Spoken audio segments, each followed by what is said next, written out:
యేసయ్య పేరిట మరి ప్రతిబద్ధ భాషలో నా వందనాలు తెలియపరుస్తున్నాను. దేవుని మిమ్మల్ని సమృద్ధిగా దీవించుగాక. ప్రార్థన పూర్వకంగా మనము దైవ వర్తమానం విందాం. ఈ దినము క్లుప్త సందేశము, చిన్న ఒక దైవిక ఆలోచన నేను మనకు సుపరిచితమైనటువంటి కొన్ని అంశమునే క్రోడీకరించి చెప్పడానికి ఆశిస్తున్నాను.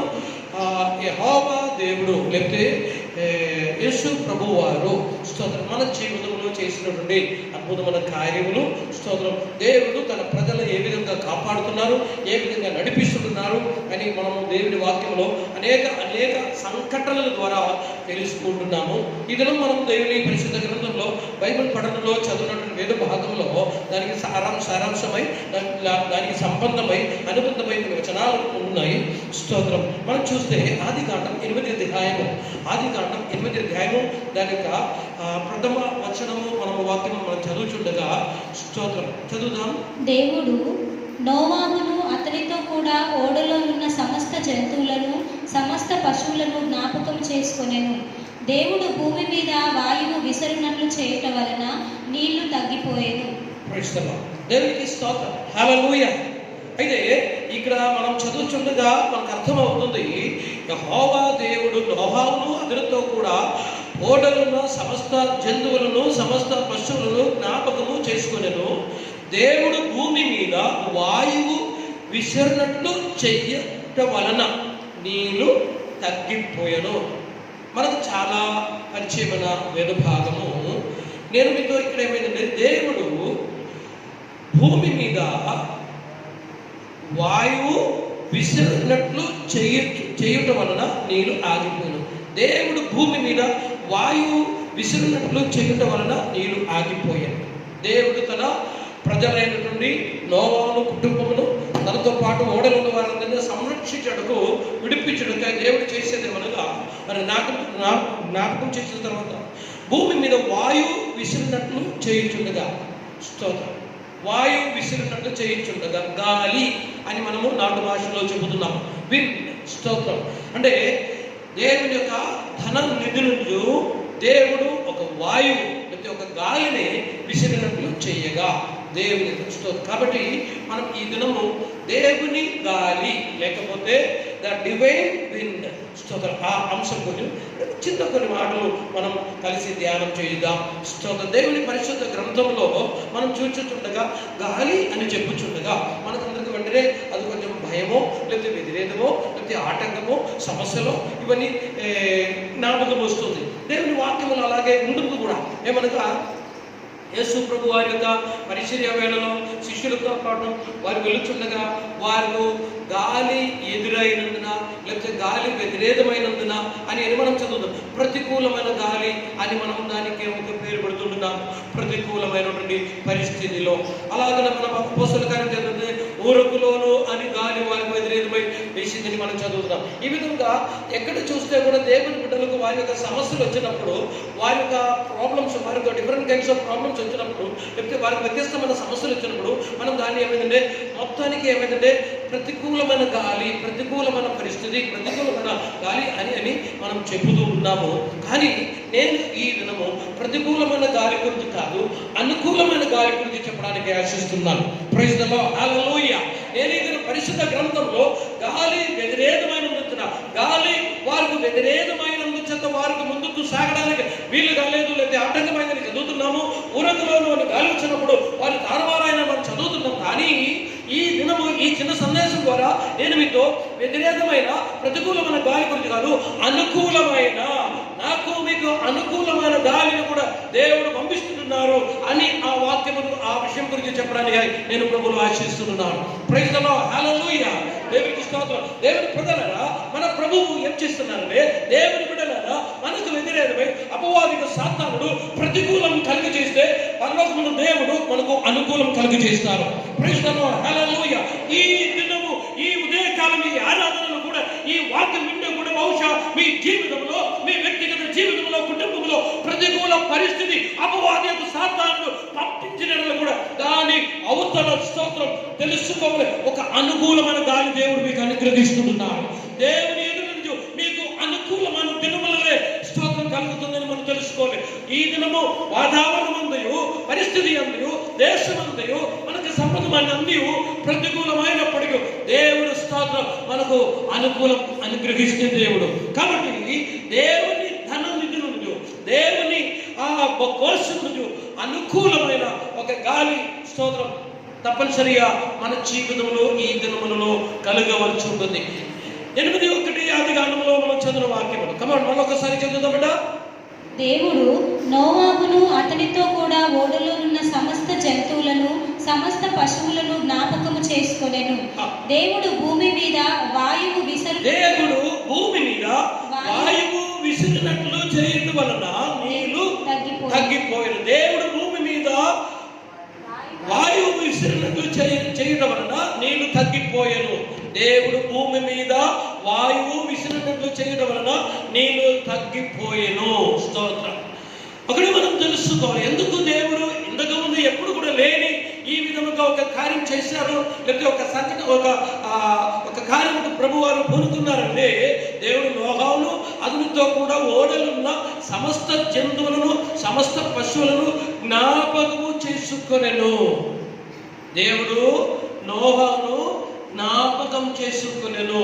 జ్ఞాపకం చేసిన తర్వాత వెనువెంటనే స్తోత్రం దేవుడు ఏం చేస్తే దానికి సూటబుల్గా, దానికి అనుకూలమైన, దానికి యోగ్యమైన రీతిలో పరిష్కారం ఎలాగే, దానికి సొల్యూషన్ ఎలాగే, ఈ నీళ్లు ఆరిపోవాలంటే నోవాను జ్ఞాపకం చేశారు. అవును, నోవా ఇప్పుడు ఓడ నుంచి స్తోత్రం బయటికి రావాల్సింది, నీళ్లు ఇంకా తగ్గిపోలేదు.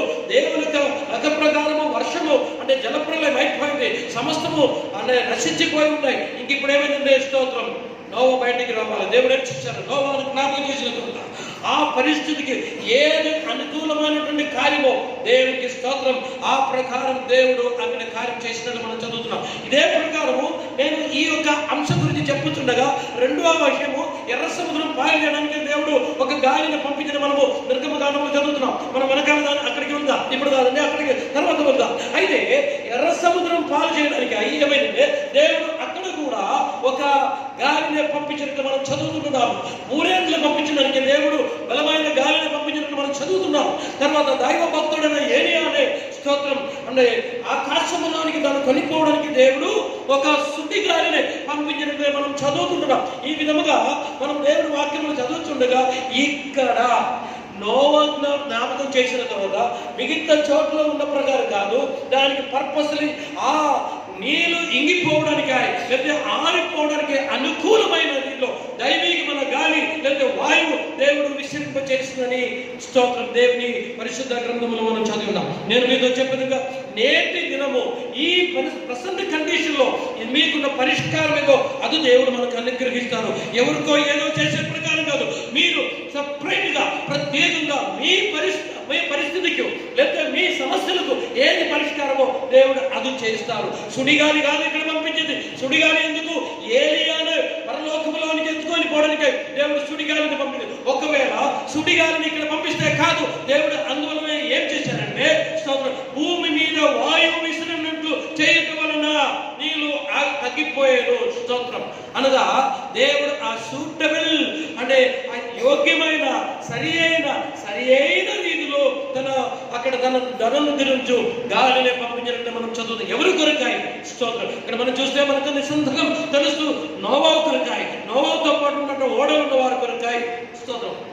వాట్ ఈస్ అంటే నోవాహు నా విశేషం లేదు. ఎందుకు దేవుడు నోవాహుని అంత అధికంగా జ్ఞాపకం చేయడానికి?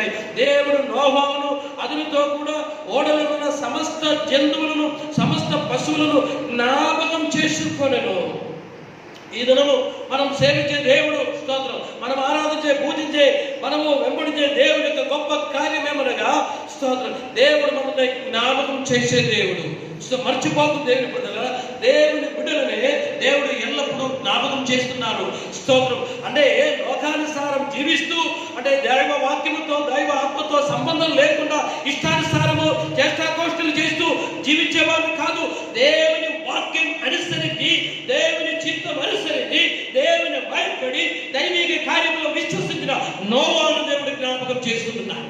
ప్రైజ్ ది లార్డ్, హల్లెలూయా, స్తోత్రం. నేను ఆ అంశమును మీతో చెప్పుకోలేదు ఏమనగా దేవుని మాట అనుసరించిన నోవాహు స్తోత్రం, దేవుడు చెప్పిన మాట ప్రకారం జరగబోతుందని విశ్వసించిన నోవాహు స్తోత్రం, దేవుని చెప్పే ప్రకారము ఏ కార్యములకు తనకు ఇష్టం తనకు అనుకూలం కాకపోతే అదే ప్రకారం అనుసరించి ముందుకు అడుగుపడిన నోవా స్తోత్రం విశ్వాసంతో విధేయత కలిగిన అతన్ని దేవుడు జ్ఞాపకం చేసుకున్నాడు. దేవునికి స్తోత్రం. దేవుని ప్రజలరా, ఈ దినము ఒక దేవుని యొక్క మాట మనం అనుసరించి అంటే అనుసరణమని చెప్పినప్పుడు అది చాలా సిల్లీగా మనం భావించకూడదు.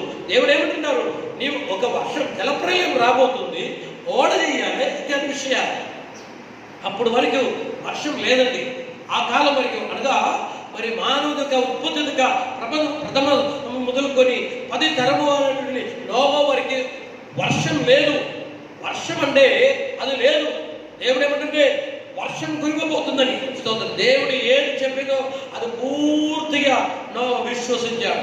ఆ మంచి మనస్సు కలిగిన వారే మనం ఉండాల్సింది.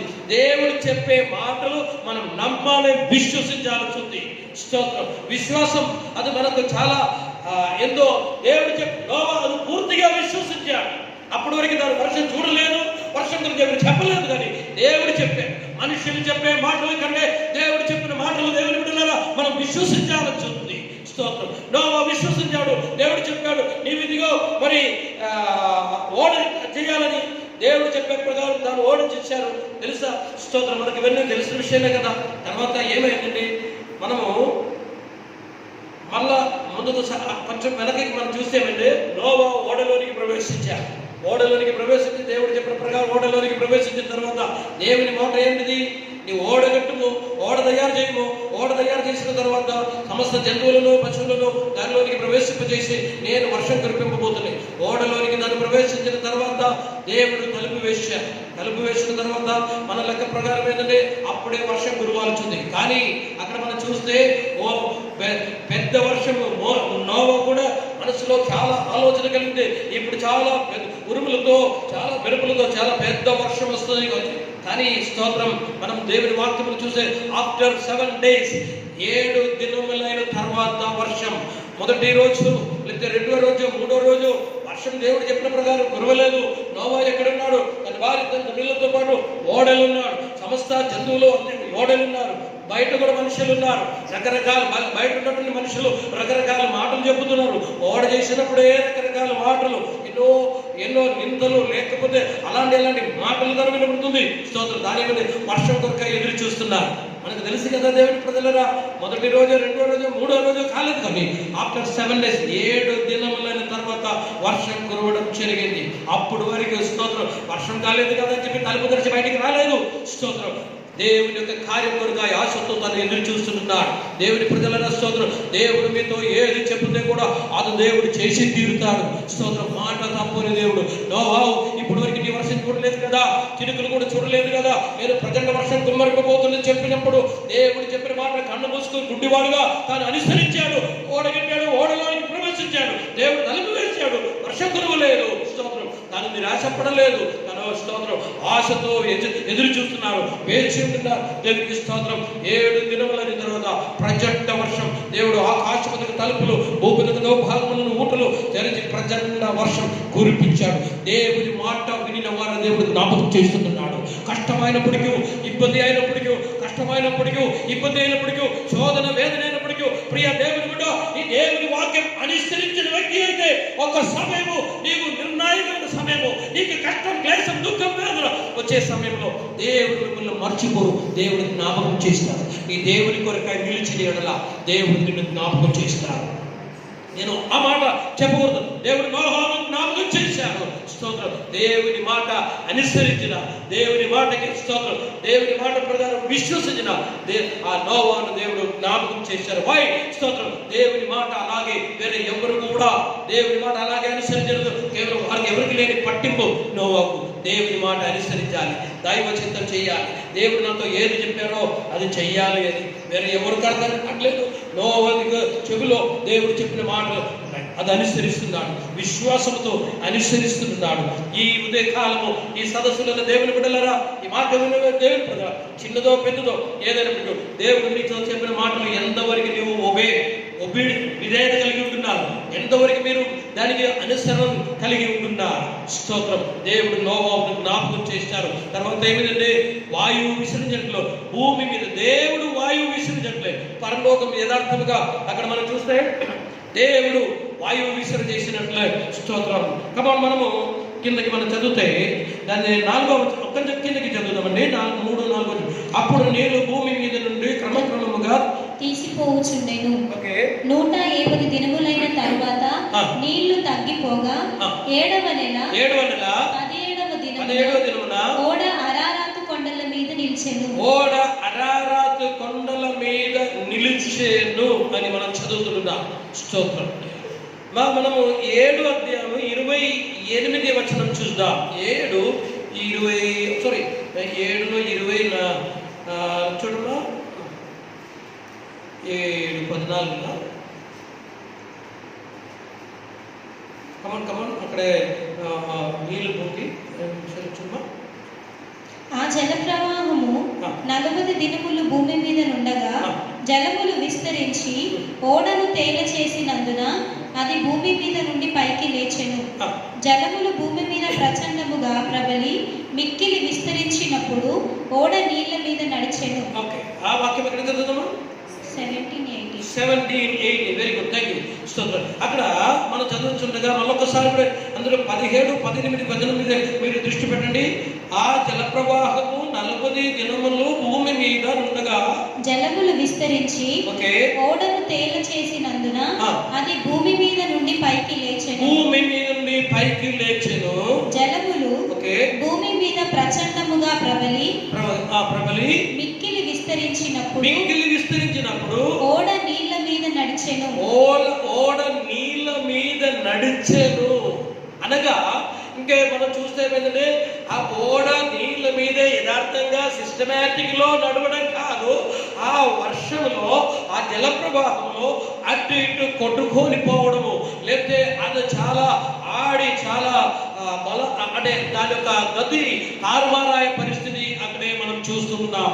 నీళ్ళు మీద ఓడ ఇది అటు ఇటు కొట్టుకొని వెళ్తున్న పరిస్థితి, లేకపోతే దాని యొక్క గతి నియంత్రణము అంటే అది తారుమారైన పరిస్థితి మనం చూస్తున్నాం. నీళ్లు పొంగింది అంటే భూమిలో అది సిస్టమేటిక్ ఉండే, కానీ నీళ్లు పొంగిన తర్వాత ఓడ ఇదిగో దాని ఆ గాలిని బట్టి లేకపోతే ఆ ఓడ దాని స్థితిలో నుంచి అది అదుపు తప్పి అటు ఇటు అది అంటే పడిపోయిన ప్రకారము మనం చూస్తున్నాం.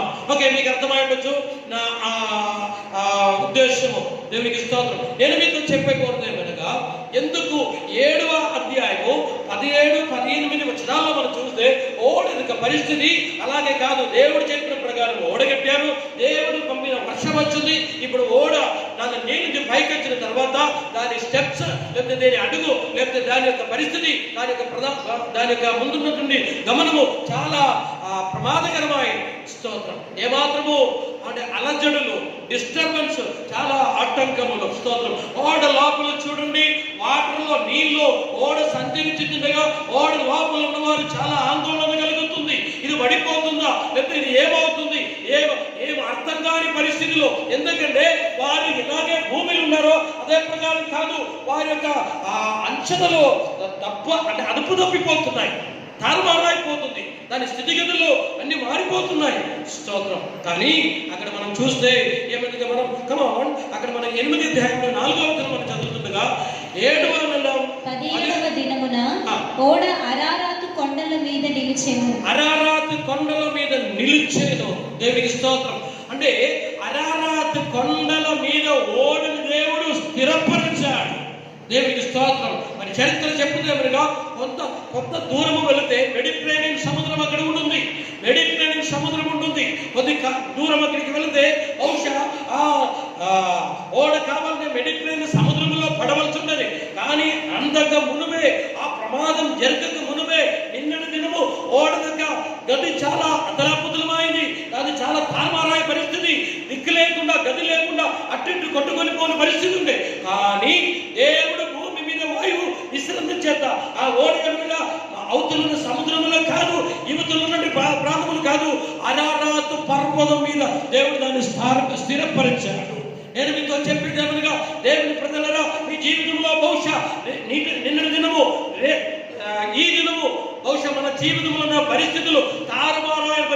గది లేదు, దిక్కు లేదు, ఏ గమ్యం లేదు, ఏం చెయ్యాలో, దీన్ని ఇలాగే ఫేస్ చేయాలి, దీన్ని ఎలాగే దాటిపోవాలని ఒక అంచనా లేకుండా ఉన్నటువంటి పరిస్థితి. అని నీ దేవుని వాక్యం అనుసరించిన వ్యక్తి అయితే, దేవుని మాట చెప్పిన ప్రకారం జీవించిన ఒక వ్యక్తి అయితే, నేను పరిశుద్ధ వాక్యం ఆధారంగా మీతో చెప్పేది ఏమనగా, ఈ దేవుని వాక్యం అనుసరించి, దేవుని వాక్యం విశ్వసించి యథావిధంగా ఉండి నిన్ను ఎక్కడ స్థిరపరచాలనుకుందో అరారాతు కొండ మీద ఆ పర్వతం మీద ఓడని దేవుడు నిలిపిన ప్రకారము నిన్ను ఎత్తైన స్థలంలో దేవుడు నిలబెడతారు. ప్రైజ్ ది లార్డ్, హల్లెలూయా. దేవుని బిడ్డలు ఎప్పుడు కూడా తక్కువ స్థాయిలో, వారు దిగజారిపోయిన స్థితిలో, లేకపోతే అలాంటి లోయలలో ఉండడానికి కాదు దేవుడు కోరుతాడు. వారు ఎందుకు నిన్నటి దినము వారి జీవితంలో అలాంటి సమస్యలు వచ్చాయి, మొన్నటి దినము వారి కుటుంబంలో అలాంటి ఆటలు వచ్చాయి. ఏ గతి లేకుండా ఎలాగే ముందుకు సాగాలి, ఎలాగే ఈ పరిస్థితి ఎలాగే ఉంటుంది, కుటుంబ జీవితము తారుమారవుతుంది కదా. స్తోత్రం. ఓడక పరిస్థితి ఎలా ఉంటుంది? మనం 7వ అధ్యాయంలో చదివాం కదా, 17-18 నీళ్లు పోగింది, ఓడగా పోగిపోయింది, అటు ఇటు ఓడ సంచారం చేసింది. అంటే స్తోత్రం, ఇంకా సరైన రీతిలో నా భాషలో, నా మలయాళం బైబిల్లో ఏమిటంటే అది అటు ఇటు ఆడి లేకపోతే అది కొట్టుకొని పోయే ప్రకారం ఉంటుందని. స్తోత్రం. దేవుని ప్రజలారా, నీ జీవితము దేవుని వాక్యం అనుసరించిన ఒక కుటుంబం అయితే, ఒక వ్యక్తి అయితే బహుశా కొట్టుకొని పోయే పరిస్థితి ఉండే కూడా తెలుసుకోవాలని దేవుడు స్థిరపరుస్తాడు. దేవుని బిడ్డలు కొట్టుకొని పోయేవారు కాదు, దేవుని బిడ్డలు అంటే గది లేకుండా పోయేవారు కాదు, దేవుని బిడ్డలు వారికి ముందుకు సాగడానికి గమనం అనే ఆటకం అయినప్పటికీ దేవుడు నిన్ను జ్ఞాపకం చేస్తూ నిన్ను స్థిరపరుస్తూ అరారాతు పర్వతం మీద, అరారాతు కొండ మీద దేవుడు ఓడని ఎలాగే నిలిపారో అదే ప్రకారం దేవుని వాక్యం అనుసరించి దేవుడు చెప్పేది చేసిన వారు దేవుడు స్థిరపరుస్తారు. స్తోత్రం. కొద్దిగా ముందుకు సాగితే కొన్ని దూరం వెళితే మెడిటరేనియన్ సముద్రంలో పడవలసి ఉండేది. నో, దేవుని ప్రజలారా, నీ దేవుని వాక్యం అనుసరించారు కదా, దేవుని మాట ప్రకారం నీ ముందుకు సాగుతుంది కదా, నోవా నీ ఓడగట్టారు కదా, ఎవరు నీకు అనుకూలం లేదు, ఎవరు నిన్ను ప్రోత్సాహం చేయడానికి లేదు, నిన్ను ఎంకరేజ్ చేయడానికి ఎవరు లేదు. అయినప్పటికీ ఎంత పట్టుదలతో నీవు ఓడగట్టావు, ఎంత శ్రమపడి నీవు దానిలోనికి ప్రవేశించావు. స్తోత్రం. నిన్ను దేవుడు మర్చిపోయే దేవుడు కాదు. స్తోత్రం. మనుషులందరూ మర్చిపోయి స్తోత్రం సర్వస్వభావం, కానీ నిన్ను పిలిచిన దేవుడు మర్చిపోయే దేవుడు కాదు.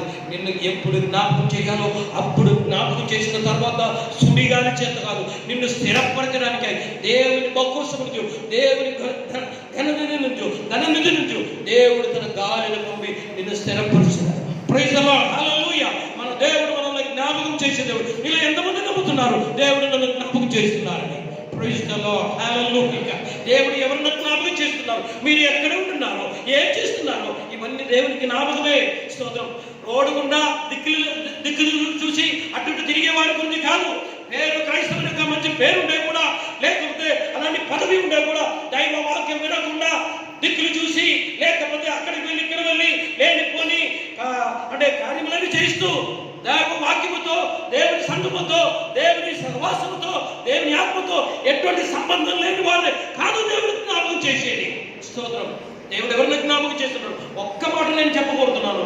దేవుడు జ్ఞాపకం చేస్తున్నారు దేవుని వాక్య అనుసరించి, దేవుని మాట అనుసరించి వారిని, దేవుని ఆరాధించేవారు, దేవుడితో ప్రార్థించేవారు, దేవుడి దగ్గర స్తోత్రం. దేవుడు అలాంటి వారిని జ్ఞాపకం చేస్తున్నారు. పిచ్చి పిచ్చిగా జ్ఞాపకం చేసేవాడు కాదు మన దేవుడు. అలాంటి వాడిని జ్ఞాపకం చేసేవాడు కాదు దేవుడు. నేను ఈ దిన సందేశంతో చెబుతున్నావు, నీ ఎక్కడ ఉంటున్నావో, ఏ స్థాయిలో ఉంటున్నావో, ఏ పరిస్థితుల్లో ఏది నీకు అవసరమో ఇవన్నీ దేవుడు జ్ఞాపకం చేస్తున్నారు. దేవుని మాట అనుసరించేవారు, వారికి దేవుని మాట అనుసరించి విశ్వాసంతో కష్టమైనప్పటికీ స్తోత్రం ఆశతో ఎదురు చూసే వారిని దేవుడు జ్ఞాపకం చేస్తున్నారు. స్తోత్రం. ప్రార్థించేవారు నేను మీతో ఒక సత్వర్తమానము, ఒక మంచి మాట గుడ్డు చెప్పబడుతున్నారు. ప్రార్థించేవారు ఈ సమస్యలు కానీ ఈ మాట కానీ వినిన వారు ఎవరైతే ఉండినా దేవుని వాక్యం చెప్పుతుంది. ప్రార్థించేవారు దేవుడు జ్ఞాపకం చేస్తున్నారు. ప్రార్థించేవారు ఎక్కడ ఉంటున్నారో, ప్రార్థించేవారు స్తోత్రం ఏ విషయం కొరకు ప్రార్థిస్తున్నారో దేవుడు జ్ఞాపకం చేస్తున్నారు. స్తోత్రం. అపోస్తల కార్యంలో మనం చూస్తుండగా స్తోత్రం అక్కడ అద్భుతమైన రీతిలో ఒక మంచి ప్రార్థన ఉంటున్నారు పేదలు. పేదల గురించి ఎక్కువ వరకు అంత తెలియలేదు, అంత ఫేమస్ కాలేదు కావచ్చు, వాట్ ఎవర్ మేబీ ఏదో నాకు తెలియదు కానీ స్తోత్రం. పేదలు ఎక్కడ ఉంటున్నారు, ఆ క్యారెక్టర్ అడ్రస్ స్తోత్రం గవర్నమెంట్ చెప్పిన తర్వాత పేదలు ఎక్కడ ఉంటున్నారు, ఆయన ఏ బస్తీలు ఉంటున్నారు, ఏ స్ట్రీట్లు ఉంటున్నారు, ఏ విలేజ్ లో ఉంటున్నారు, ఏ హౌస్ నెంబర్ తో సగా ఆ ఇంటి ఓనర్తో పేరుతో సగా దేవుడు పంపించిన తర్వాత గవర్నమెంట్ సేవకులతో అక్కడికి పంపుతున్నారు. స్తోత్రం. దేవుని ప్రజల స్తోత్రం. ప్రార్థించే వారు దేవుడు జ్ఞాపకం చేస్తున్నారు. దేవుని స్తోత్రం. దేవుని యొక్క సన్నిధానంలో మనం దేవుని వాక్యం అనుసరించి దేవుని యొక్క చిత్తానుసారం విశ్వాసంతో ఉండినట్ల దేవుడు నోవాహును జ్ఞాపకం చేసే ప్రకారము స్తోత్రం దేవుడు మనల్ని జ్ఞాపకం చేస్తాం. స్థిరపరిచే దేవుడు, నిలిపే దేవుడు. అరారాతు పర్వతం స్తోత్రం. మీకు తెలుసు కదా, పర్వతము ఆ ఎత్తైన శిఖరంలో లేకపోతే పర్వతంలో కాకపోతే కింద లోయలలో ఆ డౌన్ ప్లేస్ లో చాలా లోతట్టులో ఎంత వృత్తిహీనమైనటువంటి మురికైనటువంటి మలినమైనటువంటి లేకపోతే అలాంటి పరిస్థితి దేవుని బిడ్డలు ఎప్పుడు కూడా ఎవరు కూడా అలాంటి స్థితులు కాదు. దేవుడు కోరుతున్నారు, తన మాట అనుసరించిన తను చెప్పిన మాట విశ్వసించిన తన మాట అనుసరించిన ఆ నోవాహుని కొండల మీద లేదా పర్వతం మీదే స్తోత్రం నిలుపాలని దేవుని ప్రజలరా ప్రభువు ఆశిస్తున్నారు. మీరు మనం పూర్ణ మనసుతో దేవుని యొక్క మాట అనుసరించినట్లా, దేవుని యొక్క మాట అనుసరించి ఆ ప్రకారం మనం జీవించినట్లా ఈ దినము మీకు వర్తమానం ఏమనగా నీ స్థితిని దేవుడు మార్చబోతున్నారు. నీవు అప్పు అప్పు అప్పు నీ పైకి పైకి పైకి స్తోత్రం వెళ్ళబోతున్నారు. విశ్వసించే వారు ఉంటే మాత్రం చేతుల పైకి దేవునికి ఒకసారి స్తోత్రం చెప్పండి.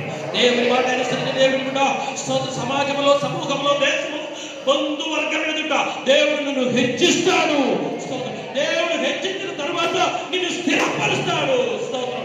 ఈ దినము నీవు కోల్పోయిన ప్రకారం నీకు గతి లేదు, దిక్కు లేదు, నీకు ఎటువంటి ఒక స్థాయి అయినటువంటి నిర్ణయం లేదు. ఆ ప్రకారం ముందుకు సాగితే కూడా దాని మధ్యలో మంచి హృదయంతో పూర్ణ మనస్సుతో పూర్ణ హృదయంతో దేవుని మాట నీవు అనుసరించి దేవుడు చెప్పేది విశ్వసించి నీవు చేస్తే స్తోత్రం దేవుడు రేపటి దినం రాబోతుంది.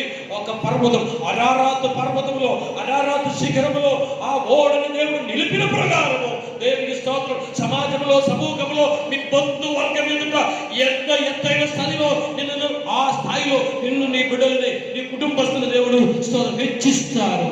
Praise the lord. హల్లెలూయా. కాబట్టి దేవుని మాట మనం విశ్వసించాలి. దేవుడు చెప్పేది మనం చెయ్యాలి. దేవుడు చెప్పేది నోవాహుతో చెప్పేది స్తోత్రం. అది నాకు సంబంధం అది మాస్టర్ గారు చూసుకున్నారు అని నోవా చెప్పిపోలేదు, ఆయన అనుసరించారు ఎంత కష్టమైనప్పటికీ. ఓకే, రెండో విషయం నేను మీతో చెప్పకూడుతుంది ఏమనగా, అయితే మొదటిగా దేవుడు తూర్పు గాలిని దేవుడు ఒక వాయు విశ్రింప చేయగా అని మనము 8:1 మనం చదివాము. అనుసరించిన విశ్వసించిన నోవాకు అనుకూలమై దేవుని యొక్క వాయువు దేవుని యొక్క గాలి అంటే స్తోత్రం అంటే అటు ఇటు కొట్టుకొని పోనటువంటి ఓడని స్థిరపరచడుగా దేవుడు ఆ ఓడని స్థిరపరచుకు స్థాపించడుకు స్తోత్రం దేవుని యొక్క వాయువు దేవుని యొక్క గాలి మనం చదువుతున్నాం. రెండోది నిర్గమకాండము 14 నిర్గమకాండము పరిచయమైన అధ్యాయమే కదా 14వ అధ్యాయము. నిర్గమలో మనం 14లో 21 మనం చదువుతాం. ప్లీజ్. మోషే సముద్రము వైపు తన చెయ్యి చాపగా యెహోవా ఆ రాత్రి అంతయు బలమైన తూర్పు గాలి చేత సముద్రమును తొలగించి దానిని ఆరిన నేలగా చేసెను. Good, thank you. స్తోత్రం. మనం 14:21లో ఇలా చదివాము. మోషే సముద్రం వైపు తన చెయ్యి చాపగా యెహోవా ఆ రాత్రి అంతయు బలమైన తూర్పు గాలి చేత సముద్రమును తొలగించి దానిని ఆరిన నేలగా చేసి స్తోత్రం. ఎర్ర సముద్రంలో పాయలు చేసిన కథలో మనకందరికీ స్థిర పరిచయమే ఉంటుంది. మనకు తెలుసు ఎర్ర సముద్రం పాలు చేసింది. కానీ స్తోత్రం ఇక్కడ నేను మీతో తీసుకొచ్చిన సెగ్మెంట్ ఏమనగా నా ప్రసంగంలో పోయింట్లో ఏమైందంటే స్తోత్రము మనము 14-15 చదువుతాం. 15 చదివితే ఇలా ఉంటుంది. అందులో యెహోవా మోషేతో నీవేళ నాకు మొరపెట్టుచున్నావు, సాగిపోవు. నీవేళ నాకు మొరపెట్టుచున్నావు. మోషే, why you are crying? మోషే, నీ ఎందుకు ఏడుస్తున్నావు? నీ ఎందుకు మొరపెట్టుచున్నావు? స్తోత్రం. నేను మీతో చెప్పగోరేది ఏమనగా ఈ చిన్న సందేశంతో మొదటిగా దేవుడు ఎవరి కొరకాయ గాలిని విసిరింపజేస్తారంటే, వాయువుని విసిరింపజేసండి. దేవుని మాట అనుసరించిన, దేవుని పూర్తిగా విశ్వసించిన తన భక్తుల కొరకాయ, తన కుటుంబం కొరకాయ, తన బిడ్డల కొరకాయ స్తోత్రం దేవుడు వాయువుని విసిరింపజేస్తారు. స్తోత్రం. వారి జీవితంలో ఒక స్థిరమైన, స్థాయి అయిన, బలమైన స్థిరత దేవుడు వారికి అనుగ్రహిస్తారు. దేవుని వాక్యము అనుసరించిన వారు విశ్వసిస్తారు. ఇక్కడ 2 ఏడ్చినటువంటి మోసే, మోసే నీ ఎందుకు మొరపెట్టుచున్నావు అని అడుగుతుంది. స్తోత్రం. ఏడుస్తున్న దేవుని బిడ్డలకు, కన్నీరు గార్చిన, మొరపెడుతున్న, ప్రార్థన చేసిన స్తోత్రం. నాకు తెలుసు ఈ సదస్సులో చిన్నవాళ్ళు పెద్దవాళ్ళు ఎవరో కన్నీటికి వాసన కలిగిన వారు ఉంటున్నారు. దేవునికి స్తోత్రం. అందరికా కాదు ఈ సందేశము. బహుశా మొదటిగా చెప్పిన నోవాకు చెప్పినది అందరికీ అయినప్పటికీ ఈ రెండవ పాయింట్ అందరికి కాదు. దోస్ హూ ఆర్ క్రైయింగ్, ఎవరైతే ఏడుస్తున్నారో, ఎవరైతే కన్నీరు గారుస్తున్నారో వారికి చెప్పకుండా, వీరికి చెప్పకుండా దేవుని సన్నిధానంలో కన్నీరు గారుస్తున్నారో వారి కొరగా ఈ స్తోత్రం దేవుడు ఏం చేస్తారంటే ఒక తూర్పు గాలిని దేవుడు పంపిస్తారు. ప్రైజ్ ది లార్డ్, హల్లెలూయా. దేవుని సన్నిధానంలో కన్నీటితో ప్రార్థన చేసిన, కన్నీరు గార్చిన స్తోత్రం దేవుని బిడ్డలు ఎవరైతే ఉండి దేవునికి స్తోత్రం, దేవుడు వారి కొరకాయి స్తోత్రం ఏం చేస్తున్నారంటే ఒక బలమైన తూర్పు గాలిని దేవుడు పంపిస్తున్నాడు. ప్రైజ్ ది లార్డ్, హల్లెలూయా. స్తోత్రం. మోసే నీ ఎందుకు ఏడుస్తున్నావు? మోసే నీ ఎందుకు మొరపెట్టుస్తున్నావు? స్తోత్రం. మోసలో ఒకప్పుడు ఈ ఏడుపో మొర లేకుండా మొరటివాడుగా ఉండేవాడు. దేవునికి స్తోత్రం. కానీ మోసని ఇప్పుడు చూసారా, ఏది చేస్తే కూడా, ఏది జరిగితే కూడా, ఏ అనుభవం కలిగితే కూడా తనకు మొరపెట్టడము, మోకరించడము, కన్నీరు గార్చడం. దేవుని ప్రజల కన్నీరంతా బలమైన ఆయుధం వేరే ఏమి లేదు. పరలోకపు దీవెనలు మనం పొందలకు, పరలోకపు అంటే తలుపులు తెరవడానికి కన్నీరంతా శ్రేష్టమైన వేరే తాలపు చెవులు లేవు. దేవుని ప్రజల స్తోత్రం. ఈ మధ్యలో దేవుని ప్రజలు ఎవరైనప్పటికీ దేవుని సన్నిధానంలో మీ కుటుంబపరమై కొన్ని విషయాలకు మీరు ఏడుస్తున్న వారు ఉండవచ్చు. మీరు కలిసి దేవుని సన్నిధానంలో కన్నీటితో ప్రార్థించే విషయం ఉండవచ్చు. వ్యక్తులు ఉండవచ్చు, యవన బిడ్డలు ఉండవచ్చు. మీరు ఎందుకు ఏడుస్తున్నారు? దేవునికి స్తోత్రం. మీ తల్లితో తెలియదు కావచ్చు, ప్రియ సహోదరి, ప్రియ కుమార్తె నీ ఎందుకు ఏడుస్తున్నారు? మీ సంఘ కాపురికి తెలియదు కావచ్చు, మీ స్నేహితుడికి తెలియదు కావచ్చు, మీ తల్లిదండ్రులకి తెలియదు కావచ్చు. కానీ స్తోత్రం, కన్నీరు చూస్తే కనికరం చూసిన ఆ దేవునికి తెలుసు. మోసే ఏడుస్తున్నారు, వేరే ఎవరు కూడా అక్కడ ఏడుస్తలేదు. ఎందుకు ఇస్తారు? మోసే మనం చదువుతున్నాము, నీవేళ్ళగాకు మొరపెట్టుచున్నావు, నీ ఎందుకు ఏడుస్తున్నావు? అంటే ఇక్కడ మనం ఏమైందంటే స్తోత్రం 21లో 21లో మనం చదువుతున్న ప్రకారము 21లో మనం చదువుతున్న ప్రకారం బలమైన తూర్పు గాలి చేత సముద్రమును తొలగించి దాన్ని 6 నెలలుగా చేశాను. స్తోత్రం. నేను ఒకవేళ ఈ మాట చెప్పగోరుతున్నాను, మోసే ఏడవకపోతే ఇప్పుడు కూడా ఎర్ర సముద్రం ఒడ్డున వారు ఉండవలసి ఉండేది. మోసకి కన్నీరు చూసి దేవుడు ఏమైందంటే స్తోత్రం, మరి ఏమైందంటే సర్వసాధారణంగా యేసు ప్రభువులకు పరిచయకి సపోర్ట్గా చెప్పాలంటే ఎర్ర సముద్రం మీద నడవడం కష్టం. ఈ గాలి, తూర్పు గాలి, బలమైన గాలి ఇదేం అవసరం లేదు, సముద్రం మీద నడవచ్చు. యేసు ప్రభు నడిచారు కదా, యేసు ప్రభు నడిచారండి. మీకు తెలియకపోతే బైబిల్ చదివితే మనకు అర్థమవుతుంది. యేసు ప్రభు నడిచారు, ఇంకెవరు నడిచారు? నేను మీరు కాదు, పేదలు కూడా నడిచారు. అయితే మనం సముద్రం మీద నడవచ్చు, సముద్రం మీదే. ఎంత మంచిది కదా, స్తోత్రం. ఆయనప్పటికీ దేవునికి స్తోత్రం. అది కాదు, ఒక కొత్త చరిత్ర. కన్నీరు గార్చిన మోసే జీవితంలో ఒక కొత్త చరిత్ర. ఏ ఒక్క సముద్రం నిన్ను అద్దరికి పంపకుండా ఆపుతున్నావో, నీ త్రవనే ఆపి ఆ సముద్రమును పాయలు చేయడం దేవునికి ఉద్దేశంగా ఉంటుంది. దేవుని ప్రజల స్తోత్రం. అక్కడ మనం చూస్తే కనుక ఒక నూతనమైన మార్గం దేవుడు తెలుస్తున్నాడు.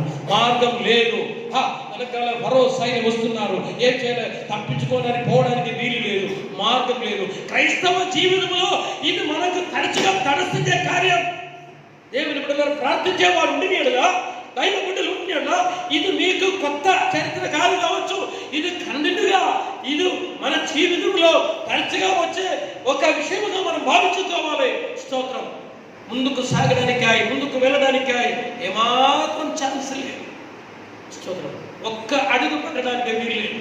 అర్థమైంది కదా? పెద్ద ఎర్ర సముద్రం లాగా వారు ఎలాగే వెళ్ళాలి. స్తోత్రం. ఇదే ప్రకారం మన కుటుంబ జీవితంలో, మన వ్యక్తిగత జీవితంలో, మన విషయంలో కూడా ఇలాగే దీన్ని ఫేస్ చేయాలి. దీన్ని దాటిపోవాలి. అలాగే స్తోత్రం. దాటిపోగలాగే స్తోత్రం. మానుషిక బుద్ధి, తెలివి, జ్ఞానము, సామర్థ్యము ఇవన్నీ అస్తమంజే చోట్ల కన్నీరు అక్కడ అద్భుతమైన కార్యం చేస్తాడు. కన్నీటి ప్రార్థన. స్తోత్రం. దేవుడు ఏం చేస్తుండే? కన్నీటి ప్రార్థన చేసిన మోసే కొరకై ఒక నూతనమైనటువంటి మార్గం దేవుడు తెరవడం. 430 సంవత్సరాలు బానిసలు, ఎంత శ్రమలు, ఎంత శోధనలు. అక్కడి నుంచి వారు దేవుడు చెప్పిన మాట ప్రకారము స్తోత్రము మరి పసక మాంసం పూజించి వారు బయలుదేరారు. పర్వత యొక్క బానిసత్వం నుంచి విడుదల పొంది వారు బయలుదేరి వచ్చారు. స్తోత్రం. వారు అనుకున్నారు, అవును గొప్ప నెట్టూర్పులు, వారి యొక్క శ్రమలు, వారి యొక్క కష్టము, ఏడుపు. ప్రభు చెబుతున్నారు కదా, వారి శ్రమలు, వారి నెట్టూర్పులు, వారి ఏడుపులు, వారి స్తోత్రం ఇవన్నీ నేను చూశానని. అవన్నీ ముగించిన తర్వాత వచ్చిన తర్వాత అప్రత్యక్షంగా వారు హాయిగా బయలుదేరి వచ్చారు. కానీ అప్రత్యక్షంగా వారికి వెళ్ళి ఎర్ర సముద్రం తటస్థించింది. స్తోత్రం. నీ జీవితంలో అనుకోకుండా కొన్ని ఆటంకములు వచ్చినట్లా దేవుని కూడా స్తోత్రం నీవు విశ్వసించాలి. నేను పిలిచిన దేవుని ఎదుట స్తోత్రం నీ కన్నీరు కావాల్సింది, కన్నీటితో ప్రార్థన చేయాల్సింది. అదే మనకు సొల్యూషన్, అదే శ్రేష్టమైన స్తోత్రం. ముందు దేవుడు అద్భుతమైన మార్గం తెరిచినట్టు మనం చూస్తున్నాము. మళ్ళీ నీవు పర్వ చేతులు చిక్కిపోకుండా, మళ్ళీ నీవు అక్కడే పడిపోకుండా స్తోత్రం. దేవుని ప్రజలరా, నీ ప్రార్థనగా కన్నీటి ప్రార్థన ద్వారా దేవుడు ఒక శ్రేష్టమైన మార్గము తెరుస్తాడు. మోసే ఎక్కడ నిలిచి కన్నీరు గార్చి ప్రార్థించదో అక్కడే దేవుడు మార్గం తెరిచారు. అంటే నేను ఈ మాట చెప్పబోతున్నాను. నీ ఏ విషయం కొరక ఏడుస్తున్నారో దేవుడు అదే విషయం కొరక స్తోత్రం దేవుడు మార్గం తెరుస్తారు. నీ ప్రార్థన చేసిన బహుశా మీ కుమారుడు కొరక కావచ్చు, కుమార్తె కొరక కావచ్చు, లేదా నీ ఆర్థిక సమస్య కావచ్చు, అప్పు చేత కావచ్చు, లేదా ఇతరులతో ఆ విషయం ఎలాగ షేర్ చేయాలి, ఈ విధంగా సమాజంలో నీకు చాలా తట్టుకోలేని పరిస్థితి కావచ్చు. ఏ విషయం కొరక ఏడుస్తున్నావో ఆ విషయం కొరక దేవుడు మీకు సమాధానం అనుగ్రహిస్తూ అదే పిలిచిన దేవుడు స్తోత్రం. మన గొప్ప దేవుడిగా శ్రేష్టత స్తోత్రం. మోసే దిగు కన్నీరు గారుస్తున్నాడు, ప్రార్థన చేసి కన్నీటితో ప్రార్థన మోసే కొరక దేవుడు స్తోత్రం. ఇంకా 21 చదివిన వేరే వాక్యంలోకి వద్దాం. 14:21లో మోసే సముద్రం వైపు తన చేయి చాపగా యెహోవా ఆ రాత్రి అంతయు బలమైన తూర్పు గాలి చేత సముద్రమును తొలగించి, అంటే కన్నీరు కార్చి తాను ప్రార్థన చేసిన తర్వాత దేవుడు చెప్పిన ప్రకారము సముద్రం వైపు తాను చేయి చాపగా స్తోత్రం. దేవుని ప్రజలరా స్తోత్రం. ఈ దినం నేను ఒక వాగ్దానంగా మీకు చెప్పబోతున్నా. ప్రార్థన చేసిన దేవుడి కన్నీరు కార్చిన దేవుని బిడ్డలు ఉండినాడుగా నీ దేవుడు చెప్పే ప్రకారము నీ సమస్య వైపు చేయి చాపండి. అది పాయలైపోతున్నాను స్తోత్రం. అది ఏదైనప్పటికీ సమస్యని చెప్తే నాకున్నది కాదు, మీకున్నది ఆ సహోదరుకుంది. వ్యత్యస్తమైన సమస్యలు ఉన్నాయి, కానీ స్తోత్రము దాన్ని చీల్చేది స్తోత్రం. దేవుడికి అద్భుతమైన కార్యము. దేవుడు అందువలన ఏమైందంటే స్తోత్రం ఒక పెనుగాలి, ఒక బలమైన తూర్పు గాలి చేత సముద్రమైన బలమైన తూర్పు గాలి స్తోత్రం. మొదటిగా నోవహును జ్ఞాపకం చేయడానికి దేవుడు ఒక వాయు విశ్రాంతి ఇచ్చారు. 2 తవ లేదు, గది లేదు, ముందుకు సాగడానికి పరిష్కారం లేదు అని అనుకున్న దేవుని ప్రార్థన చేసిన మోసే కొరకే దేవుడు బలమైన తూర్పు గాలిని దేవుడు ఇంకా గాలి గురించి చెప్పాలనే స్తోత్రం మరి చాలా ఉన్నాయి కదా. నాకు చాలా ప్రాముఖ్యమైన 2 వాయువు గాలి గురించి కూడా చెప్పినది నేను మైకి హ్యాండ్ చేసినాను. యెహెజ్కేలు గ్రంథం 37:9 మనం చదువుతున్నాం. యెహెజ్కేల్ ఫ్రమ్ ద బుక్ ఆఫ్ యెహెజ్కేల్ గ్రంథం 37 కమ్ ఆన్ 37లో మనకు అక్కడ తెలిసిన విషయాలు స్తోత్రం 9 చదువుదాం. అప్పుడు ఆయన నరపుత్రుడా జీవాత్మ వచ్చునట్లు ప్రవచించి ఇట్లను ప్రభువగు యెహోవా సెలవిచ్చినదేమనగా, జీవాత్మ నలుదిక్కుల నుండి వచ్చి హతులైన వీరు బ్రతుకున్నట్లు వారి మీద ఊపిరి విడువుము. ఆయన నాకు ఆజ్ఞాపించినట్లు నేను ప్రవచింపగా జీవాత్మ వారిలోనికి వచ్చెను. వారు సజీవులై లేచి లెక్కింప శక్యము కాని మహాసైన్యమై నిలిచిరి. దయచేసి సదస్సులను వారు క్షమించండి, వినండి. మనం కొంచెం పైన చదివితే కొత్తగా ఎవరైతే వినేవారంటే వారు కూడా అర్థమవుతుందా, కొంచెం పైన నుంచి కొంచెం కూడా స్పీడ్గా గట్టిగా చదువుకుంటాం. 37 ఫస్ట్ నుంచి. యెహోవా హస్తము నా మీదికి వచ్చెను, నేను ఆత్మవశుడనై ఉండగా యెహోవా నన్ను తోడుకొని పోయి ఎముకలతో నిండి ఉన్న ఒక లోయలో నన్ను దింపెను. ఆయన వాటి మధ్య నన్ను ఇటు అటు నడిపించుచుండగా ఎముకలు అనేకములు ఆ లోయలో కనబడెను. అవి కేవలం ఎండిపోయినవి. ఆయన నరపుత్రుడా, ఎండిపోయిన ఈ ఎముకలు బ్రతకగలవా అని నన్ను అడగగా, ప్రభువా యెహోవా అది నీకే తెలియనని నేను అంటిని. అందుకు ఆయన ప్రవచనమెత్తి ఎండిపోయిన ఈ ఎముకలతో ఇట్లను, ఎండిపోయిన ఎముకలారా, యెహోవా మాట ఆలకించుడి.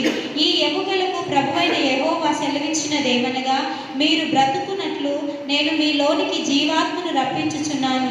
చర్మము కప్పి మీకు నరములనిచ్చి మీ మీద మాంసము పొదిగి చర్మము మీ మీద కప్పెదను.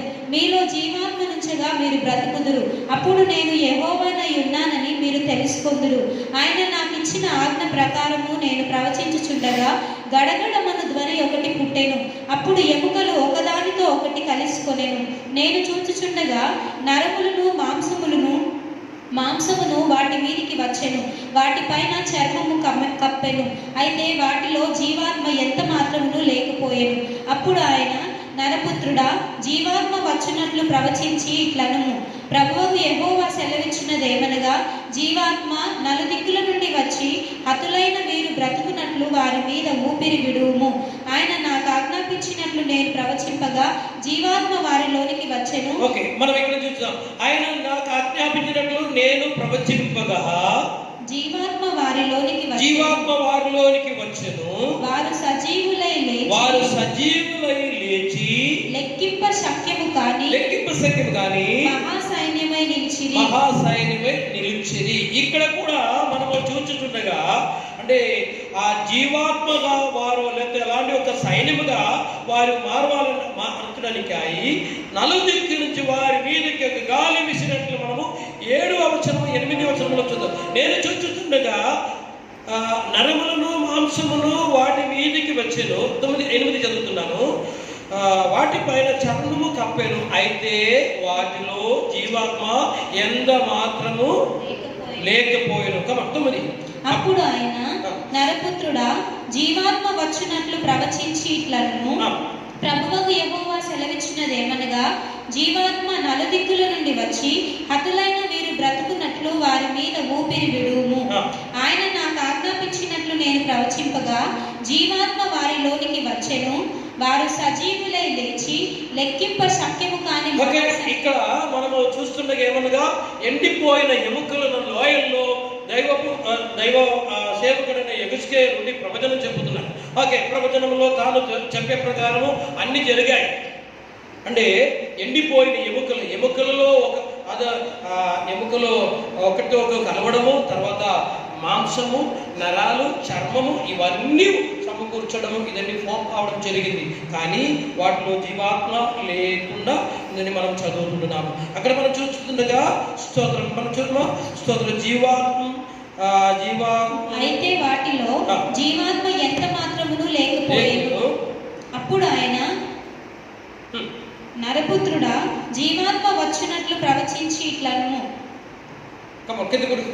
ప్రభువగు యెహోవా సెలవిచ్చినదేమనగా, జీవాత్మ నలుదిక్కుల నుండి వచ్చి హతులైన వీరు బ్రతుకున్నట్లు వారి మీద ఊపిరి విడువుము. స్తోత్రం. నలుదిక్కు నుంచి వచ్చి వారి మీద ఆ వాయువు లేకపోతే ఆ గాలి లేకపోతే ఆ ఊపిరి విడుము అని. స్తోత్రం. నేను అక్కడ మనము ధ్యానించేదేమనగా, దేవుని యొక్క గాలి, దేవుని యొక్క ఊపిరి ఆ ఎండిపోయిన ఎముకల మీద అది ఇప్పుడు ఏమంటే చలించాలి. జీవాత్మ వారు జీవించదక్కాయి దేవునికి గాలి వారి మీద ఊదుము అని మనం చదువుతుంటున్నాం అనగా స్తోత్రం. ఇప్పుడు ఏమైంది, ఒకప్పుడు ఎండిపోయిందే, కానీ ఇప్పుడు ఏమైందంటే ఆ ఎండిపోయిన ఎముకల్లోనికి మాంసం వచ్చేసింది, కూడి చేసింది, తర్వాత నరాలు లేకపోతే చర్మం ఇవన్నీ వచ్చింది. కానీ అది ఏమాత్రము చలనం లేని పరిస్థితిలో ఉంటుంది. జీవాత్మ దానిలో లేకుండా లేకపోతే జీవము ప్రాణము లేకుండా ఎండిపోయి చూస్తే ఒక మనిషి శరీరం తీరు లేకపోతే అది ఒక మనిషి తీరు ఉండే, కానీ జీవము లేదు, ప్రాణము లేదు, పని చేయలేకుండా నిర్జీవ పరిస్థితి. అయితే నాలుగు దగ్గర నుంచి జీవాత్మ దాని మీదే ఊదుము అని చెప్పుతుంది. స్తోత్రం. అనగా దేవుని యొక్క గాలి దాని మీద తగిలించుండగా అది గొప్ప సైన్యమై మారిందని మనం చదువుతున్నాం. ఇక్కడ కూడా మనం చూసేది ఏమనగా, దేవునికి గాలి ఏమనగా జీవింపు చేసేది, దేవుని యొక్క గాలి ఏమనగా మనల్ని కార్యంలోనికి నడిపించేది, చలనం లేని స్థితి కాదు. ఏదో ఒక రీతిలో మనం నిర్జీవ స్థితి నుండి కాకుండా దాన్ని చలింపు చేసేది, దాన్ని కదిలింపు చేసేది, దాన్ని బ్రతికించేది. స్తోత్రం. ఈ దినము ప్రియ దేవుని సంగమా, ప్రియ దేవుని బిడ్డలారా, మనము ఒకవేళ మన జీవితంలో చూస్తే కొన్ని కదలిక లేకుండా, కొన్ని చలనం లేకుండా, నిశ్చలమై ఉన్నటువంటి నిర్జీవమై ఉన్న పరిస్థితి ఉండవచ్చు. మనం విశ్వాసపూర్వకంగా దైవ సన్నిధానం ఉండొచ్చుండగా దేవుని యొక్క గాలి ఈ దినము పని చేయలేని విషయము మన శరీరమో, మన కుటుంబమో, మన వాతావరణమో ఏదైనప్పటికీ, లేదా ఒక వ్యక్తి అయినప్పటికీ యూస్ లేకుండా, ప్రయోజనం లేకుండా, నిర్జీవమై ఎండిపోయిన స్థితి ఉండే కూడా పరిశుద్ధి ఆత్మ గాలి లేక దేవుని యొక్క గాలి దాని మీద వీసుచుండగా జీవాత్మ ఆయనని మనం చదువుతుంటున్నాము. సో విశ్వసించు, మనం దేవుని యొక్క వాక్యానుసారము మనం జీవిస్తుంటున్నాము, దేవుని యొక్క ఆత్మ నియోగానుసారం జీవిస్తున్నాము. అయినప్పటికీ కొన్ని మన జీవితంలో కొన్ని నిర్జీవమైన పరిస్థితుల్లో, లేకపోతే ఎండిపోయిన పరిస్థితుల్లో, యూస్ లేకుండా, ప్రయోజనం లేకుండా, ఉపయోగ శూన్యమైనటువంటి పరిస్థితి, వ్యక్తులు కావచ్చు, విషయాలు కావచ్చు. స్తోత్రం. కానీ స్తోత్రం, దేవుని యొక్క ఆత్మ, దేవుని యొక్క గాలి దాని మీద వీసుచుండగా అది జీవాత్మ ఆయనని మనం చదువుతుంటున్నాము. అనగా దేవుని యొక్క గాలి మనల్ని జీవింపజేసేది, మనల్ని క్రియలోనికి నడిపించేది, నిశ్చలముగా ఉండడం కాదు, మనము యాక్టివిటీలోనికి నడిపిస్తుంది దేవుని యొక్క గాలి అని కూడా మనము ఈ వాక్యం చెప్తుంది. ఒక్క వాక్యం కూడా చదవడానికి నేను క్లోజ్ చేద్దామని ఆశిస్తున్నాను. మనకు సుపరిచితమైన వేద భాగం అపోస్తలుల కార్యం 2:2 మనం చదువుతుంటున్నాము. From the book of Acts, 2nd chapter, 2nd verse. 1-2 వచనాలు. పెంతెకొస్తు పండగ దినము వచ్చినప్పుడు అందరూ ఒక చోట కూడి ఉండిరి. అప్పుడు వేగముగా వీచు బలమైన గాలి వంటి ఒక ధ్వని ఆకాశము నుండి అకస్మాత్తుగా వారు కూర్చుని ఉన్న ఇల్లంతయు నిండెను. మనము దేవుని బిడ్డలైన విశేషంగా మనకందరికీ చాలా పరిచయమైన అపోస్తలుల కార్యం 2వ అధ్యాయంలో దేవుని ఆత్మగా కుమ్మరింపు విషయంలో మనం చూస్తున్నాము.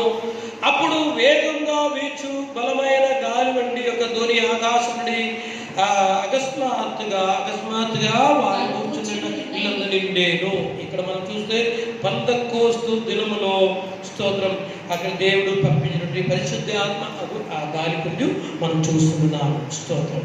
పెంతెకొస్తు పండుగ దినము వచ్చినప్పుడు అందరూ ఒక చోట కూడి ఉండిరి.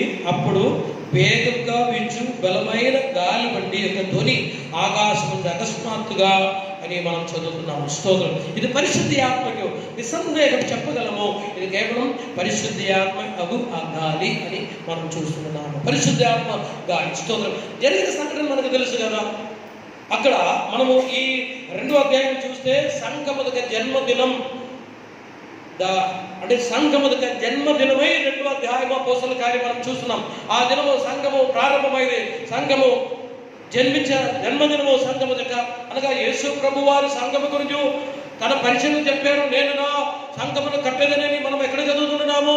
అపోస్తలుల కార్యములు కాదు, మన యోహాను సువార్త ఆఖరిగా కాదు, మత్తయి సువార్తలే మనం చదువుతున్నాం. I will build my church, నేను నా సంఘమును కట్టేదను. మత్తయి సువార్తలో 16వ అధ్యాయము. ఒక్కసారి చదువుతారా? మత్తయి సువార్త 16:8 ఎక్కడే ఉంటుందా? మరియు నీవు పేతురువు, ఈ బండ మీద నా సంఘమును కట్టుదును, పాతాళలోక ద్వారములు దాని ఎదుట నిలువ నేరువని నేను నీతో చెప్పుచున్నాను. నా సంఘమును కట్టుదును, నా సంఘమును నేను కట్టుదును. మత్తయి సువార్త 16వ అధ్యాయంలో ప్రభు సంఘమును కట్టబోయే. స్తోత్రం. అయితే ఇక్కడ సంఘమును ఎప్పుడు జన్మించదంటే ఆ పెంతెకొస్తు పండుగ దినము మేడగదిలో 150 మంది కూర్చొని స్తోత్రం అక్కడ దేవుని ఆరాధించినప్పుడు దేవుని ఆత్మ దిగి వచ్చి సంఘ స్థాపనం, సంఘముక జన్మదినము అక్కడ ప్రారంభమైంది. స్తోత్రం. అంటే నేను ఈ యొక్క మాట ఎందుకు చెప్పుకోరుతుందంటే దేవుని ప్రజల వాగ్దానము, లేకపోతే వాగ్దానము చాలా దినముల ముందే ఉండే, కానీ అది నెరవేరకాయ పరిశుద్ధి ఆత్మగా అనుభవం, పరిశుద్ధి ఆత్మ గాలి అక్కడ వచ్చినట్లు. స్తోత్రం. 16:18 మనం చదువు నేను కట్టేదని చెప్పాను. కానీ అపోస్తలుల 2:2 పరిశుద్ధి ఆత్మ దిగి వచ్చి సంఘమును స్థాపించినట్టు మనం చదువుతుంటున్నాం. నేను మీరు మనం పొందినటువంటి వాగ్దానములు ప్రాపించడానికి నెరవేరడకాయ పరిశుద్ధి ఆత్మ యొక్క గాలి స్తోత్రం తప్పనిసరిగా మనం అనుభవించవచ్చు. పరిశుద్ధి ఆత్మ యొక్క గాలి స్తోత్రం పెనుగాలి వారి మీదే వీచుచుండగా ధ్వని వారికి పుట్టేను. స్తోత్రం. దేవుని ప్రేమ వాళ్ళారా, ఆ మేడగది అనుభవం మనకు తెలుసు కదా. మేడగది అనుభవం మనకు తెలుసు. అక్కడ ఆ మేడగదిలో పరిశుద్ధి ఆత్మ దేవుడు దిగి వచ్చిన తర్వాత అక్కడి నుంచి సంఘముగా స్థాపనము ప్రారంభమైంది. సంఘముగా పరిచర్య ఎంత అద్భుతకరమైంది. యేసు ప్రభు వారు 4 సువార్తలో తన పరిచర్యను చెబుతున్నారు. కానీ తన శిష్యులు యేసు ప్రభువు శిష్యులు పరిచర్య చేయడం మొదలు పెట్టారు. స్తోత్రం. పరిశుద్ధాత్మ గాలి మనలో ఉండిన యెడల ఇప్పటి వరకు మనం చేయలేని శ్రేష్టమైన పరిచర్య, శ్రేష్టమైన కార్యములు చేయడానికి దేవుడు కృప అనుగ్రహించారు. ఎందుకు మనకు పరిచయమైన హీరో ఉన్నాడు కదా పేతురు గురించి మనకు తెలుసు కదా. పరిశుద్ధాత్మ శక్తి పొంది పరిశుద్ధాత్మ గాలి అనుభవం తనకి కలిగిన తర్వాత మీరు చెప్పగలరా పేతురులో ఏమేమి మార్పులు వచ్చాయని? పేతురు స్తోత్రం ఒక ప్రార్థన అనుభవం కలిగిన వాడు కాదు, కానీ పరిశుద్ధాత్మ గాలి వచ్చిన తర్వాత, ఆ గాలి అనుభవం కలిగిన తర్వాత గొప్ప ప్రార్థనాపరుడై మారడం జరిగింది. పేతురు గురించి మనకు తెలుసు కదా. పేతురు అంటే రూపాంతరపు కొండలో తాబోర్ కొండలోనికి వెళ్ళినప్పుడు కూడా అక్కడ నిద్రపోతున్నారు. తర్వాత మరి గెత్సేమనే తోటలో వెళ్ళినప్పుడు కూడా తాను ప్రార్థన కనుక చాలా మోస్ట్ ఇంపార్టెంట్ ప్రార్థన కార్యక్రమం జరుగుతుంది. అక్కడ కూడా తాను నిద్రపోతున్నారు. ప్రార్థనలో చాలా బలహీనుడు, కానీ పరిశుద్ధి ఆత్మకు గాలి తాను అనుభవించగానే అద్భుతమైన రీతిలో మీరు చూడండి. స్తోత్రం 3వ అధ్యాయంలో 5వ అధ్యాయంలో అక్కడ 10వ అధ్యాయాన్ని చూస్తే గంభీరమైన ఒక ప్రార్థనాపరుడిగా తన దేవుడు మార్చారు పరిశుద్ధి ఆత్మకు గాలి చేత. పేతురు చాలా పిరికివాడు, ధైర్యం లేని పిరికివాడు, భీతి కలిగిన వాడు అని తెలుసు, కానీ పేతురు చాలా ధైర్యంతో బోధిస్తున్నారు. మనం పేతురు అంతకుముందు ఒక్క ప్రసంగం కూడా చేయలేదు, కానీ పరిశుద్ధి ఆత్మగా అనుభవం కలిగిన తర్వాత, ఆ గాలి కలిగిన తర్వాత పేతురు అద్భుతమైన వాక్య పరిచర్య, ఎంత శ్రేష్టమైన వాక్య పరిచర్య స్తోత్రం. దేవుని పరిశుద్ధ వాక్యంలో అది మాత్రమే కాదు, పేతురులో ఇంకేమైంది? స్వస్థత స్తోత్రం. పేతురుకి నీడ తగిలితే అంతకుముందు పేతురు ఎలా ఉండేది? పారిపోయేవాడు. పేతురు ఎవరి కొరకే ప్రార్థన చేయలేదు. ఇప్పుడు పేతురు స్తోత్రం ఇదిగో చనిపోయిన వారిని తిరిగి లేపే పరిచర్య తనకు కలిగింది. అది మాత్రమే కాకుండా ఇంటర్ప్రిటేషన్ తనదిగో స్తోత్రం, వివేచనము. ఒక వ్యక్తిని చూస్తే స్తోత్రం ఒకప్పుడు ఒక చిన్నది ముందు అబద్ధమాడి పారిపోయిన పేతురు ఇప్పుడు ఇదిగో స్తోత్రం ధైర్య సమేతంగా నిలిచి స్తోత్రం అనన్యతో చెప్పుతుంది, సఫీరతో చెప్పుతున్న మాటలు మనం తెలుసు కదా. స్తోత్రం ఎంత ధైర్యముగా మనుషులు స్తోత్రం వివేచించినటువంటి కృప ఇది ఎక్కడ ఉంటుంది? పరిశుద్ధి ఆత్మకు గాలి స్తోత్రకి అనుభవం అనుకూలమై ఉండినందు చేత స్తోత్రం. పరిశుద్ధి ఆత్మకు గాలి. నేను మీతో 3-4 విషయాలు మాత్రము ఈ దినము చెప్పి నేను ముగిస్తున్నాను. దేవుడు స్తోత్రం, దేవుడు తన ధనంతి నుండి గాలిని పంపిస్తున్నాడు. స్తోత్రం. దేవుడి ప్రజల ఒకటి నిన్ను జ్ఞాపకం చేస్తూ ఒక గాలిని దేవుడు పంపిస్తాడు. స్తోత్రం. దేవుని ప్రజలరా, దేవుని మాట విశ్వసించి దేవుని మాట అనుసరించి ఎంత కష్టపడి అయినప్పటికీ స్తోత్రం నీకు ప్రమాదం కలగడానికి వీలు లేదు. అంతకుముందు దేవుడు నిన్ను జ్ఞాపకం చేస్తాడు. విశ్వసించాలి. దేవుడు నిన్ను నీ కుటుంబమును జ్ఞాపకం చేస్తున్నాడు, మిమ్మల్ని జ్ఞాపకం చేస్తున్నారు. నీ చేసేది దేవుడు మర్చిపోయి దేవుడు మిమ్మల్ని జ్ఞాపకం చేస్తున్నారు. 2 స్తోత్రం ఇది ఏడ్చుని మోసకురికాయ దేవుడు స్తోత్రం తూర్పు గాలి బలమైన గాలిని దేవుడు స్తోత్రం ఎర్ర సముద్రం పాయగలకు. ఈ దినము మోసకి ఇశ్రాయేలు ప్రజలకు ఎర్ర సముద్రం అయితే నాకు మీకు రకరకాల సముద్రమై స్తోత్రం. కొందరికి ఆర్థిక సమస్య సముద్రము, కొందరికి ఆరోగ్య సమస్య అని సముద్రం, కొందరు వారి ఇల్లు పని, వివాహము, భవిష్యత్తు, చదువు, ఉద్యోగం, బిజినెస్, వాహనం, భూమి, ఇల్లు, వ్యవసాయం ఏదైనప్పటికీ సరే స్తోత్రం సముద్రం అండి అలాంటి దానిని దేవుడు చీల్స్తాడు, దేవుడు పాయలు చేస్తాడు. సముద్రపు నీళ్లు వారి కాళ్ళకు తగలకుండా 6 నెలలు కూడా వారు నడిచిన ప్రకారం ఈ దినము మీకు వ్యతిరేకమై నేను అక్కడికి పంపాను. నీ జీవితముకు ప్రశ్నగా లేదా నీ జీవితముకు అంటే చాలా సమాధానం లేకుండా నిలిచినప్పుడు ఎర్ర సముద్రం సమస్యలు ఉంది కదా, నీ కన్నీటితో దేవుడి ఉండిన యెడల దేవుడు దాన్ని చీల్చేస్తాడు, దేవుడు దాన్ని పాయలు చేస్తాడు. స్తోత్రం. కన్నీరు గార్చినటువంటి వారు కొరకాయ దేవుడు ఒక గాలిని పంపిస్తున్న మనం దేవుని పరిశుద్ధ గ్రంథములు చదువుతున్నాం. 2 స్తోత్రం మాంసము ఇదిగో సమకూర్చం జరిగింది, చర్మం వచ్చేది, నరాలు వచ్చాయి, అన్నీ వచ్చాయి, కానీ ప్రాణం లేదు. స్తోత్రం. నిర్జీవ స్థితిలో ఉంటుంది. దేవుడు ఒక గాలిని పంపి 4 దిశల జీవాత్మ వాటి మీద ఊదగా జీవ కలిగిన సైన్యమై మారింది. దేవుని ప్రజలరా మీ జాగ్రత్తలు ఉంటున్నావు. ఈ దినం నిర్జీవమైన పని కార్యము పనికి రాకుండా, ప్రయోజనం లేకుండా, పని చేయకుండా, యాక్టివ్గా లేకుండా నిర్జీవ స్థితిలో పరిశుద్ధి ఆత్మక గాలి లేకపోతే దేవుని గాలి చేత స్తోత్రం దేవుడు నిన్ను చలింపజేసి జీవింపజేసి పని చేసి ఒక వ్యక్తిగా మారుస్తాడు.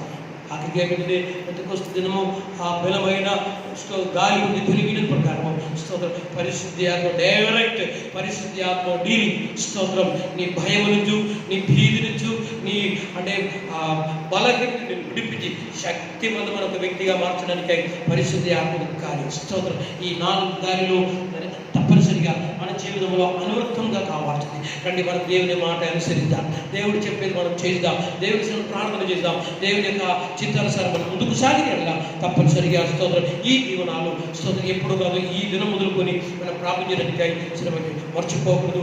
దేవుడి కోపాన్ని జ్ఞాపించాడు. అరారాకు పర్వతం మీద అతన్ని స్థిరపరిచాడు. నీవు దిగజారిపోవడానికి వ్యక్తి కాదు, నిన్ను దేవుడు స్థిరపరిస్తాడు. దేవుడు నిన్ను స్థిరపరుస్తాడు. నిన్నటి దినము నీ జీవితము చాలా కొట్టుకొని పోయినస్తుంది. అవి గమ్యం లేకుండా, గది లేకుండా, నా భవిష్యత్తు, నా జీవితము, నా చదువు, నా ఉద్యోగం, నా అప్పు, నా ఆరోగ్యం స్తోత్రం అని దేవుని ఒక వాక్యం చెప్తుంది. దేవుడు స్తోత్రం తన మాట అనుసరించినటువంటి నోహా వంటి దేవుని బిడ్డలైన మిమ్మల్ని దేవుడు ఆ అరనాథు పర్వత శిఖరమును మిమ్మల్ని స్థిరపరుస్తారని దేవుని సమయం సమర్పిస్తాం. స్తోత్రం. ఆ పరిశుద్ధ ఆత్మ గాలి నన్ను చేత నేను తాకబడాల్సింది. స్తోత్రం. దేవుని చేత మనం స్పర్శింపబడాలి. దేవుని చేత మనం సమర్పిస్తాం. ప్రార్థన సిద్ధమవుతాం. ప్రయత్నిస్తాము. హల్లెలూయా, హల్లెలూయా. నీ కన్నీరు దాచిన దేవుని బిడ్డ అయితే, నీ కన్నీరు దాచిన దేవుని బిడ్డ అయితే, దేవుని బిడ్డ స్తోత్రం. నీ ముందు చిన్నగా పెద్దదో అయినా స్తోత్రం. హల్లెలూయా. దేవుడు కాల్వని తీర్చేది కాదు, దేవుడు చిన్న కాల్వని తీర్చేది కాదు, ఏరు తీర్చేది కాదు, ఎర్ర సముద్రం తీర్చే అలవాటు కలిగినాడు నీ దేవుడు. హల్లెలూయా. స్తోత్రం. చిన్న కాలువనే స్తోత్రం కాదు, చిన్న ఏరునే స్తోత్రం కాదు, ఎర్ర సముద్రం అనే విశాలమైన ఎర్ర సముద్రం అనే చీల్చిన స్తోత్రం విభజించి నిన్ను నడిపించిన దేవుడు. స్తోత్రం. దేవుని కూడా ఈ దినం నీ ముందు కొన్ని సమస్యలు ఉన్నాయి కదా. స్తోత్రం. నీ దేవుని కన్నీరు దాల్సింది కదా. స్తోత్రానికి పరిష్కారం ఉంటుంది, జవాబు ఉంటుంది. దేవుడు కార్యం చేస్తాడు. స్తోత్రం. నీ భయం నుంచి, నీ బలహీన నుంచి దేవుడిని విడిపించడానికి వేడకి అనుభవము, ఆ పరిశుద్ధాత్మ సహాయం, ఆ పరిశుద్ధాత్మకి నీవు చాలా రిలేటెడ్ అయి ఉండాలి, చాలా సంబంధం కలిగిన ఉండాలి. బహుశా నువ్వు భాష చెప్పలేదు కావచ్చు, బహుశా నీలో భాష అనుభవం లేదు కావచ్చు, కానీ స్తోత్రం ఆ పరిశుద్ధాత్మకి నీవు సగ సంబంధమై ఉండి నీ ఎడల ఈ దినమున భీతి భయము స్తోత్రం అన్నిటిని దేవుడు ఒక గొప్ప వ్యక్తిగా మార్చారు. అదే బైబిల్ చరిత్ర చెప్పింది. స్తోత్రం. కాబట్టి దేవుని సిద్ధాంతం సమర్పిద్దాం. ప్రార్థన. స్తోత్రం. వెతుబడిన వాక్యము మనందరికీ ఆశీర్వాదం స్తోత్రం మనందరికీ ప్రయోజనలాగా వచ్చి ప్రార్థన చేస్తారు. ప్రార్థన కొరకై మనం సిద్ధమవుతాం. దేవుని సిద్ధాంతం ఒక బలమైన దైవ కృప సంపాదిస్తాం. స్తోత్రం. దేవుని తప్పనిసరిగా స్తోత్రం. హల్లెలూయా. జీసస్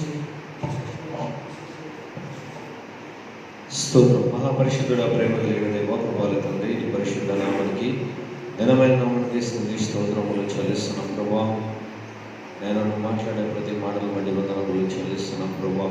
అవును తండ్రి ప్రభా, నీ భక్తుల నిమిత్తము నాయన నీవు ఆయన తూర్పు గాలిని విస్తరింపజేసి పరిస్థితులను చక్కబరిచిన దేవుడు, మార్గాలను సిద్ధపరిచిన దేవుడు ప్రభా, అద్భుతాలు జరిగించిన దేవుడు తండ్రికి స్తోత్రము నాయన.